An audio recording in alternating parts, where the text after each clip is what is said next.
નમસ્કાર. આજે મારી ડાયરીના નવા એપિસોડમાં આપનું સ્વાગત છે. આજે આપણી સાથે છે નગરપાલિકાના પૂર્વ પ્રમુખ મોનિકાબેન પટેલ, કે જેઓએ વોર્ડ નંબર 6 માં ચૂંટણીમાં જંગી મતથી જીતી અને પ્રમુખ પદ પ્રાપ્ત કર્યું હતું અને તેઓએ એમની ફરજ નિષ્ઠાપૂર્વક નિભાવી હતી. હવે આપણે વધુ માહિતી મોનિકાબેન પાસેથી જ લઈશું. મારી ડાયરીમાં આપનું સ્વાગત છે. કેમ છો મોનિકાબેન? બસ મજામાં બેન. બેન, આપનો થોડો પરિચય આપશો? હા, હું મોનિકાબેન વિપુલ કુમાર પટેલ. મારો જન્મ કપડવંશમાં થયેલો છે અને મારો જન્મ 30/10/1975 થયેલો છે. મારા ફાધર રસિકભાઈ ફુલાભાઈ પટેલ છે, તેમજ મારા મિસ્ટર વિપુલ કુમાર પટેલ એ જે તોરણા ગામના વતની છે અને મારું મેરેજ તોરણા ગામના વતની છે, એટલે મારું મેરેજ ત્યાં થયેલું છે. બીજું કે મારા 2 સન છે અને તે પણ સારી રીતે ભણી અને એમની રીતે જોબ પર છે, એક અને એક બહાર છે. મોનિકાબેન, આપના પરિવારના બધા રાજકારણો સાથે જોડાયેલા છે, તો આપ રાજકારણ સાથે કઈ રીતે જોડાયા? હા બેન, હું રાજકારણમાં જોડાયેલી તો હતી જ નહીં, પણ મારા મિસ્ટર વિપુલ કુમાર પટેલ જ્યારે ત્યારે ભારતીય જનતા પાર્ટીમાં જનસંઘથી એ કાર્યકર્તા રહેલા છે. બીજું કે મારા ફાધર જે 94 થી 99 સુધીના નગરપાલિકામાં પણ સભ્ય તરીકે રહેલા છે. અને બીજું એક મારા ઘરના જ મારા સભ્ય, મારા વડીલ એવા અશ્વિનભાઈ પટેલ જે સાગર તરીકે ઓળખાય છે, એ મારા કાકાશ્રી દ્વારા આ રાજકારણમાં મને આવવા માટેનો એમનો એક સિંહ ફાળો રહેલો છે.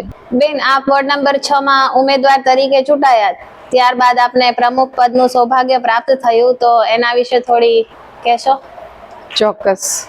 હું જ્યારે ત્યારે સભ્ય તરીકે વોર્ડ નંબર 6 માંથી ચૂંટાઈ અને પછી નગર પ્રથમા માટેનું જે મારી પર જે પસંદગીનો જે કળશ ભારતીય જનતા પાર્ટી દ્વારા ઢોળવામાં આવ્યો, એ એક નસીબની જ વસ્તુ છે. મેં આજ સુધી ક્યારે વિચાર્યું નહોતું, પણ મેં એટલું વિચાર્યું હતું કે હું સભ્ય બનીશ તો સભ્ય માટે જે તે મારા સોસાયટીમાં જે પણ ઘણા બધા પ્રોબ્લેમ રસ્તાથી માંડીને પાણીથી માંડીને હતા, કે જે નગર પ્રથમા બન્યા પછી મેં એ પ્રોબ્લેમ દરેક સોસાયટીમાં સોલ્વ કર્યા. મને એવું લાગ્યું કે મારી સોસાયટીમાં રસ્તો નહોતો, ત્યારે આવર જવરની પણ તકલીફ પડતી હતી, બાળકોને સ્કૂલમાં જવાની પણ તકલીફ પડતી હતી. અને એ વિચારથી જ મને જ્યારે નગર પ્રથમાનું જે બિરુદ મળ્યું, એ પછી મેં પહેલો પ્રશ્ન દરેક સોસાયટીમાં આ જે રસ્તાનો અને જે પાણી ભરાવાનો હતો એ સોલ્વ કરવા માટે મેં 53 સોસાયટીમાં રસ્તાની વ્યવસ્થા પણ કરી છે. બેન, કપડવંજમાં પાણીની સમસ્યાઓ છે અને દર રાત્રે દિવસે પાણી આવે છે, તો એના માટે આપણે શું પ્રયત્ન કરેલા? હા, નગરમાં જે પણ પાણીની સમસ્યા છે એ સમસ્યાને ધ્યાનમાં રાખીને નાની રત્નાગીરી માતા પમ્પિંગ સ્ટેશન એક 15 લાખ લીટરનો એક સંપનું આયોજન કરેલું. સાથે સાથે આપણા કપડવંજ નગરમાં જે પાણી આપણે કેનાલમાંથી અત્યારે લઈએ છીએ, ત્યાંથી આપણી અત્યારે એક જ લાઈન છે, જે સેકન્ડ લાઈનનું પણ કામ અમે લીધેલું છે. જે તે સેકન્ડ લાઈનનું કામ, જે બીજી લાઈન જે નંખાય છે, એના દ્વારા રોજબરોજનું પાણી આપણા કપડવંજની જનતાને મળી રહેશે.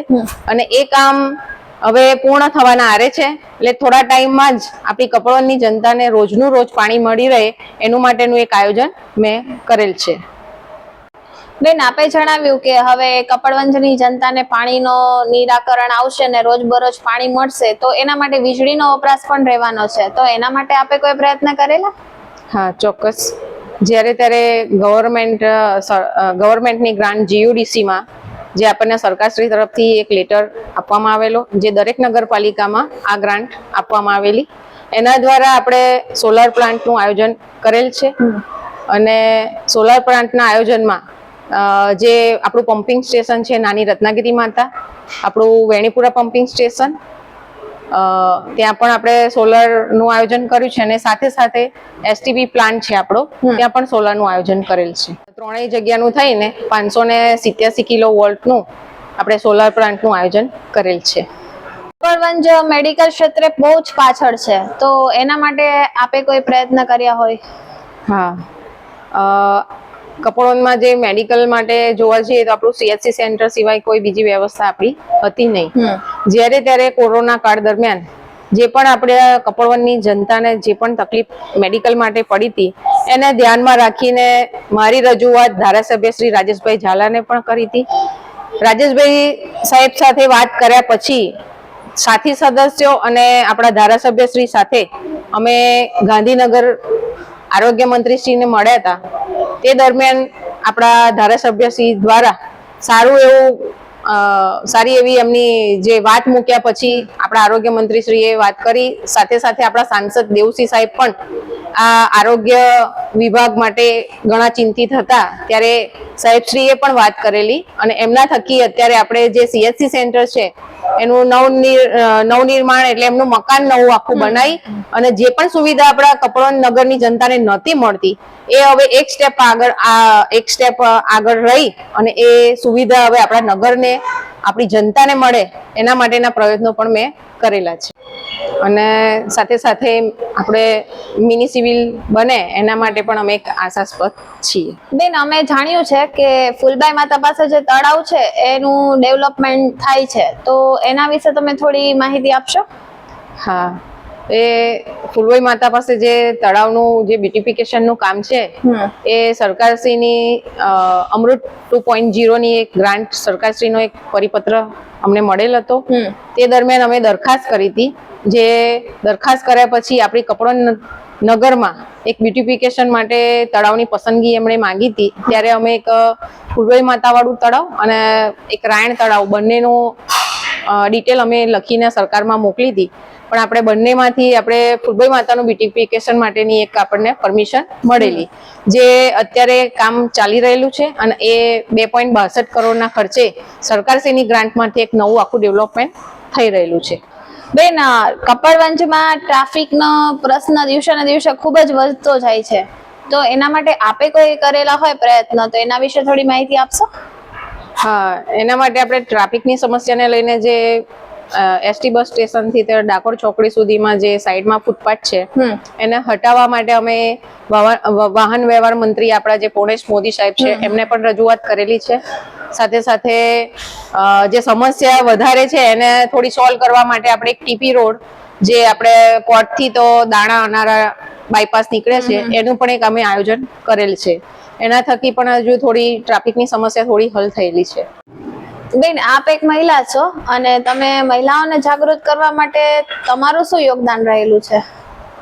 હા, હું એક મહિલા તરીકે જ્યારે નગર પ્રથમા હતી ત્યારે મને પહેલો વિચાર એ આવ્યો હતો કે આપણો કપડવંજ ટાઉન એક નાનું ટાઉન છે, એમાં આપણે મહિલાઓ માટે એક પ્લેટફોર્મ બનાવવા માટેના વિચારો મારા હતા. એના મારફતે મેં એક મહિલા દિવસની ઉજવણીનો એક કાર્યક્રમ ચાલુ કરેલો. જે મહિલા દિવસની ઉજવણી આપણા કપડવંજમાં થઈ જ નથી. જ્યારે ટાઉન હોલમાં આપણે ફર્સ્ટ ટાઈમ જે મહિલા દિવસની ઉજવણી કરી એમાં મારી સાથે ભગની સેવા સમાજ પણ જોડાયેલા હતા અને રેવ્સ એકેડમીના જે બેન પૂજાબેન તેમજ નીલાબેન પંડ્યા સાથે રહી અને મેં કપડવંજમાં એક સારું કાર્ય મહિલા દિવસનું પણ કરેલું હતું. સાથે સાથે મારા સમાજમાં 42 ગામ કડવા પાટીદારમાં પણ દરેક મહિલાઓને સાથે લઈ અને 3 કે 4 વર્ષ માટે અમે એક લગ્ન, જે અમારો સમૂહ લગ્નનું આયોજન હોય છે સમાજનું, એમાં પણ અમે સારું એવું એક આયોજન કરી અને બહેનોનું જ બધી જવાબદારી સાથે અમે એ કામ પણ એક પૂર્ણ કરેલું. અત્યારે હાલમાં હું કપડવંજ તાલુકામાં વિશ્વ ઉમિયા ફાઉન્ડેશનમાં પણ એક મહિલા પાંખ તરીકે પ્રમુખ છું, તાલુકા પ્રમુખ.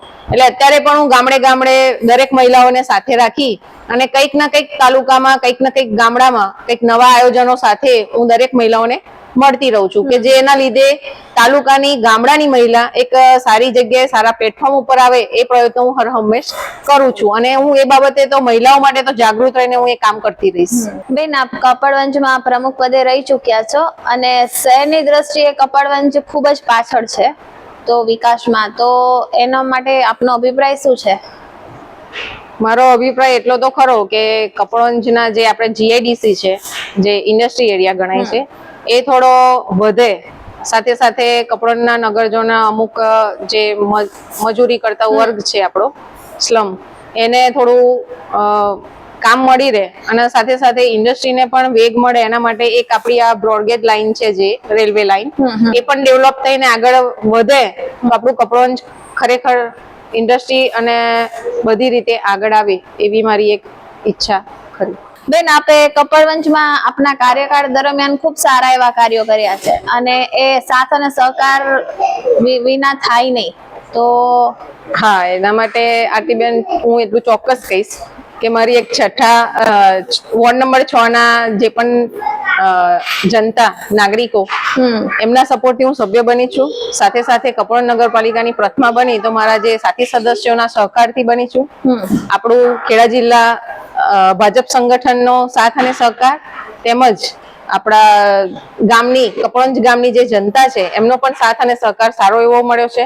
સાથે સાથે મારા જ નાના ભાઈ ચિંટુભાઈ તેમજ મારા સાથી મિત્ર એવા નરેશાબેનનો પણ સાથ અને સહકાર હર હંમેશ મને મળ્યો છે એનું મને એક ગૌરવ છે. બેન, તમને કોઈ એવો યાદ આવતો હોય, આપનો કોઈ યાદગાર પ્રસંગ હોય તો એ જણાવશો જનતાને? હા, ચોક્કસ. મારા યાદગાર પ્રસંગમાં તો મારા જે રોલ મોડલ તરીકે હું મારા ફાધરને બહુ એ કરું છું અને મારા ફાધર જ્યારે 95 થી 99 સુધીના જે નગરપાલિકા સભ્ય હતા ત્યારે એમને પ્રમુખનું જે પદ નહોતું મળ્યું એ પદ આજે જ્યારે મને મળ્યું છે એનો આનંદ અને એનું ગૌરવ મારા ફાધરને પણ ઘણો છે. મને એવું લાગ્યું છે કે મેં મારા ફાધરનું સપનું મેં પૂરું કર્યું હોય એવી મને અંદરથી લાગણી થતી હોય છે. જ્યારે ત્યારે નગર પ્રથમા બની ત્યારે મેં ફર્સ્ટ ટાઈમ મારા ફાધરની આંખમાં આંસુ જોયા હતા. મોનિકાબેન, તમે અમારા મારી ડાયરીના એપિસોડમાં આવ્યા એ બદલ આપનો ખૂબ ખૂબ આભાર. દર્શક મિત્રો, મોનિકાબેન 6ઠ્ઠા વોર્ડમાં ચૂંટણી જીતી અને પ્રમુખ પદ મેળવ્યું અને ખૂબ જ સારા કાર્યો કર્યા. એ બદલ આપણે એમનો આપણે આભાર માનીએ છીએ. મારી ડાયરીના નવા એપિસોડમાં કોઈ નવા ચહેરા સાથે મળીશું. મારી ચેનલને લાઈક, શેર અને સબસ્ક્રાઇબ કરશો. Thank you.